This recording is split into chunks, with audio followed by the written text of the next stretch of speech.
bout of the evening, the fighter from the red corner, Romnick Maravillas. DJ Prowl on the beat.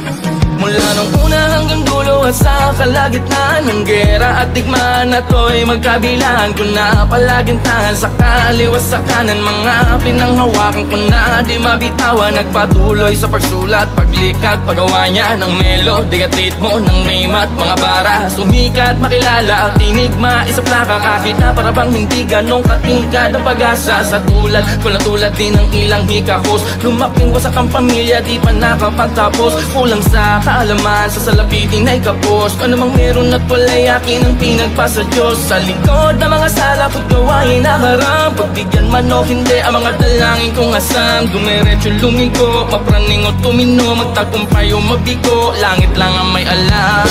Kahit marami mabutik sa aking talampakan, alam kong babakas pa rin.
Roy Padilla Memorial Stadium for the third Jose Panganiban Combat Sports Championship, War FC 6.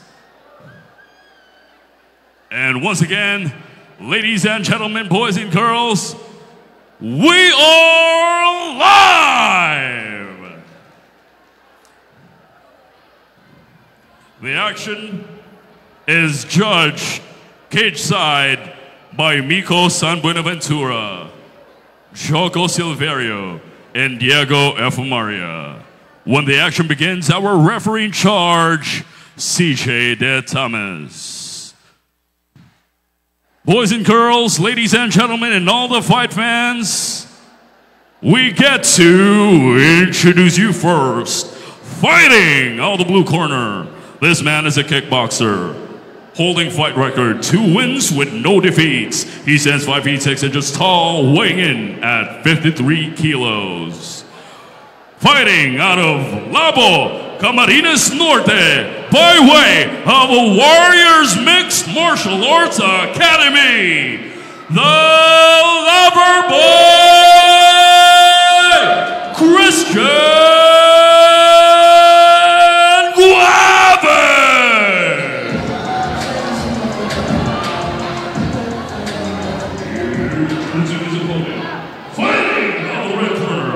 is a kickboxer holding fight record, no wins with 1 defeat. He stands 5 feet 2 inches tall, weighing in at 55.9 kilos. Representing Naga City, by way of the Luna Kickboxing, the Brave Kid, Romnick Maravillas.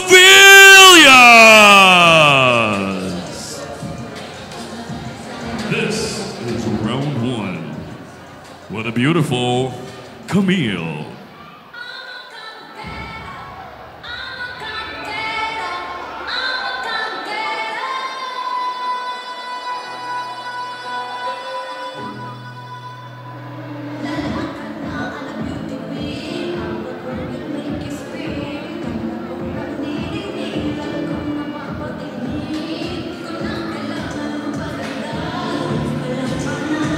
And we are back on the third bout. We have Maravillas versus Guaves. Another exploding Kickboxing bout. Diba? Ano kayang gagawin ni Guaves? Mamahalin ba niya? Or duhudurugin niya yung puso ng kalaban niya? Yun ang tanong na masasagot lamang sa bout na to. So, And will Romnick Maravillas I put an end to Guaves' love story, kumbaga. parang siya yung ahadlang. Yes, sir. Yung pagmamahal ni Guaves sa ginto. Actually, technically speaking, galing si Guaves sa dumagmang, which is uso talaga yung pagmimina. From the roots of Labo.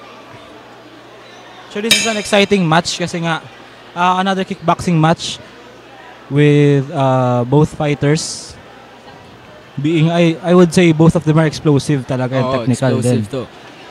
Boom! Oh, Yun na nga, ang makikita ganda nung nung- gano'n sila ka-explosive, di ba? Ang ganda nung combination ni Maravillas na yun. Yes. Halatang ang bigat din talaga ng suntok ni Maravillas no?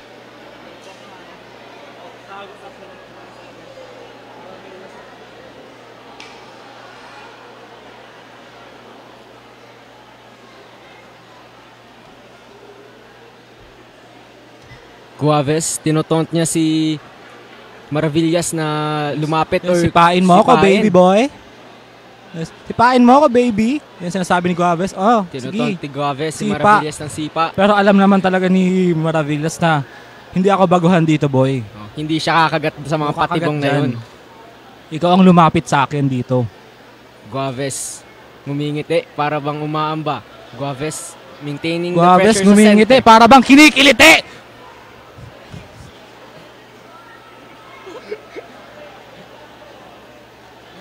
As we can see, both fighters are still still measuring each other out talaga. Oo. Parang tinatansya pa talaga ng isa't isa. Which is very common sa first round. At Pero unlike yung sa mga nauna, 'di ba? Parang explosive sila Explosive sa first. sila. Oo. Which is dito is parang talaga sila eh. Tinatansya talaga ng isa't isa. yung mga tactics nila. Feel ko kasi hindi pa siguro kasi nila naaaral yung fighting style ng isa't isa. Oo. Naghihintayin pa sila nung sabayan talaga na suntok, sipa, yung mga gano'n na schemes ng styles nila. Yes, sir. Pero yung clash na yun, sobrang dikit nun. Nung palitan nilang yun.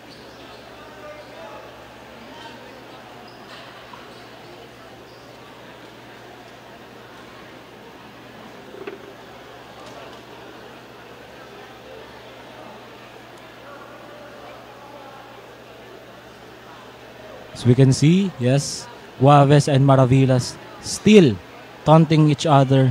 Parang gusto kasi nilang parang si Maravillas gusto niya si Guaves ang lumapit sa kanya.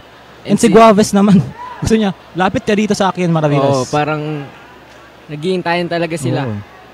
It's either takot sila sa isa't isa or hinihintay talaga nila yung isa't isa. Nagtatansyahan din. Siguro, kasi na rin to ibang level na rin ng fight to. Oh. Ayan, pagsasamahin na sila ng referee. Ganoon rin naman talaga kasi. Pag pag halimbawa parang hindi na sila naglalapitan, referee na mismo maglalapit sa inyo. Oh. Last 10 seconds. Uy! Nagsisync ulit tayo, boss. You know?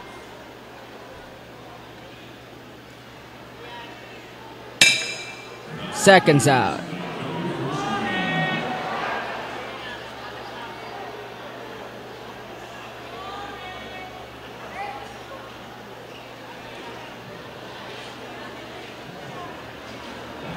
Ang heavy din ng strikes nito ni Maravillas, ano?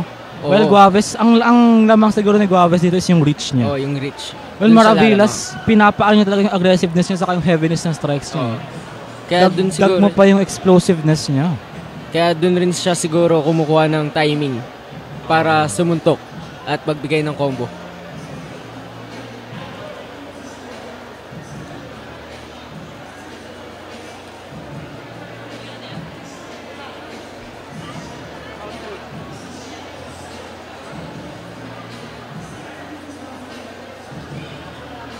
At BM Chokson sabi daw is good luck Warriors MMA Academy, uwi ng belt. Shoutout sa'yo, Ate Bea. Yes, sir. From Kaloy Koy, Gineboy Bastrali Tago, fight well, coach. Good. Romy Tagab. To. Kadugay man. Uy. Ay, sorry.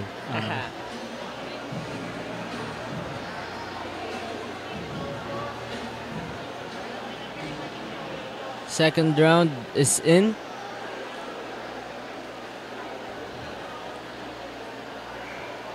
So we can see, mga nasa corner natin is mga nasa cage masters natin, sila Jason Miralpes, another fighter from Warriors MMA Academy, and with some other Warriors MMA Academy students together with Coach Crew William in the corner.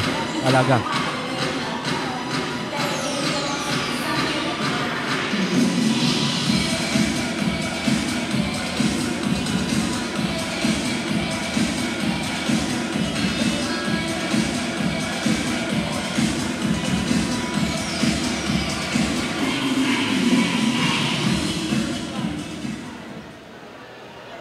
Ayan na, magsisimula na. Round 2 is Mas ma-action kaya to sa first round nila. Siguro dito na. Expect ko ng mas ma-action to. Tapos na silang magsukatan. Magbibigayan na to. Guaves pressuring Maravillas. Maravillas backing down ng onte. Boom! Maravillas giving out heavy strikes talaga. Tinatanggal niya yung pressure ni Guaves. Talagang binubuksan niya yung guard ay yung ni Maravillas. Ay, ni Guaves. Wala, sorry. Niya. Guaves, kinuha niya ulit yung center. Maravillas throwing out a siguro claw punch. Ano ba yan? Ganun ba yun? Hindi ko rin alam but still parehas silang nagbibigay talaga ng hindi lang heavy, pati din fast strikes. Maravillas with the great strikes. Ang ganda ng combination na yun. Pumasok talaga sa mukha ni Guaves. Yes, sir. Guaves pressuring Maravillas ulit sa fence.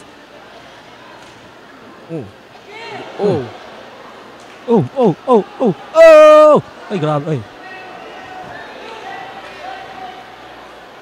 Both of them are still pa rin, on the stage pa rin na nagsusukatan talaga. Nag-aantayan. Ay, hindi siguro sila nagsusukatan ngayon. Nag-aantayan na lang sila. Siguro silang pressure fighters either or Pero nagbibigay na rin sila ng mga mabibigat na strikes sa isa't isa. Siguro aabangan sa third round kung doon na siguro yung bigayan nila sa third round. Kasi as for now talaga kasi is parang talaga nag-aabangan talaga sila. Oo. Guaves using his reach while Maravillas using his aggressiveness as his advantage. Talaga pasok lahat. Grabe rin yung head movement ni Maravillas dito. Nahihirapan si Guaves pumasok ng suntok. Kasi inuunahan na siya ni Maravillas. What a pressure. Ang pressure din sobrang pressure na binigay. Guaves receiving a warning from standing referee. 8 count. Standing count. Guaves. Boom, grabe. Guaves, tinutuloy niya yung pressure kay Maravillas. Paunahan na lang rin sila dito sa gandang point. It's either to finish na lang din to It's either to finish the fight or to finish the opponent. Yes. Self. Talaga. Oy! Nasaktuhan ni Guaves. Guaves with the Maravillas out! Guaves in! With the TKO win over Maravillas. TKO nga ba or seconds out lang? In-over na in-over na rin So Maravillas Maravillas is out na talaga Yes. Lalo na si Guaves.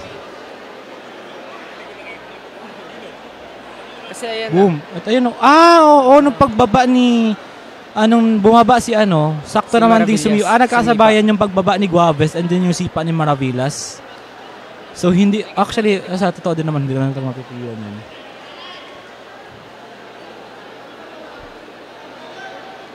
And with that, sa sipa na yan, naalala ko, our sponsors for this evening.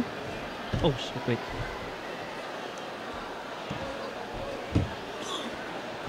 We have